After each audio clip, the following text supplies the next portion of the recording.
আসসালামু আলাইকুম সম্মানিত দর্শকবৃন্দ, এই মুহূর্তে দেশ ও প্রবাস থেকে যারা আজকে আমাদের এই ভিডিওটি দেখছেন সকলকে আন্তরিক শুভেচ্ছা অভিনন্দন জানাচ্ছি। দর্শক, যে ঘাসটি বর্তমানে আপনাদেরকে দেখানো হচ্ছে এটি হলো সেই ডক্টর জহির স্যারের চীন থেকে আমদানিকৃত যারা ওয়ান হাইব্রিড ঘাস। দেখেন কি পরিমাণে এই ঘাসগুলো জমিতে হয়েছে।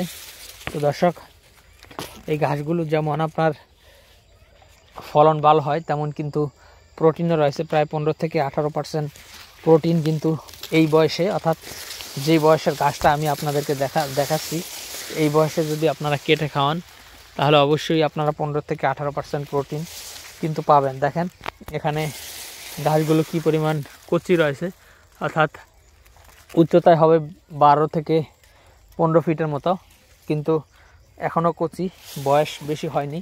আমরা এখানে প্রথমবার লাগিয়েছিলাম এই গাছগুলো, হয়তো 2 থেকে আড়াই মাসের মতো বয়স এখানে হবে। আর দর্শক, আপনাদেরকে বলে রাখি, প্রথমবার গাছ রোপণ করলে 2 থেকে আড়াই মাস সময় আপনাদের লাগবেই, সেটা আপনারা যে গাছেই রোপণ করেন। তার কারণ হলো কাটিং মাটির নিচেই কিন্তু 7 থেকে 10 দিন থাকে, তারপর আস্তে আস্তে কিন্তু জার্মিনেশন হয়। সেক্ষেত্রে প্রথমবার গাছ রোপণ করলে একটু সময় বেশি লাগে। তো দর্শক শ্রোতা, এই যারা ওয়ান হাইব্রিড ঘাসের কাটিং আমাদের কাছে পর্যাপ্ত পরিমাণে রয়েছে, সেগুলো 100% পরিপক্ক কাটিং।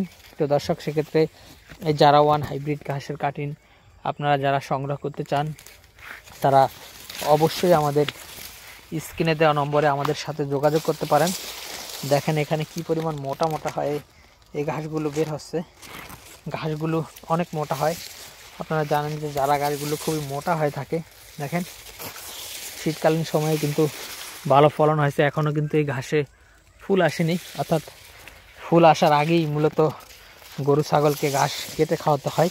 দেখেন দর্শক কি পরিমাণ মোটা হয়, এদিকে দেখেন কি পরিমাণ মোটা হয়, এদিকে দেখেন। তো দর্শক শ্রোতা, এই ঘাসগুলো যথেষ্ট মোটা, যারা ওয়ান হাইব্রিড এই ঘাস আপনারা যদি চাষ করতে চান তাহলে অবশ্যই আমাদের স্ক্রিনে দেওয়া নম্বরে আমাদের সাথে যোগাযোগ করবেন। সকলকে অসংখ্য ধন্যবাদ।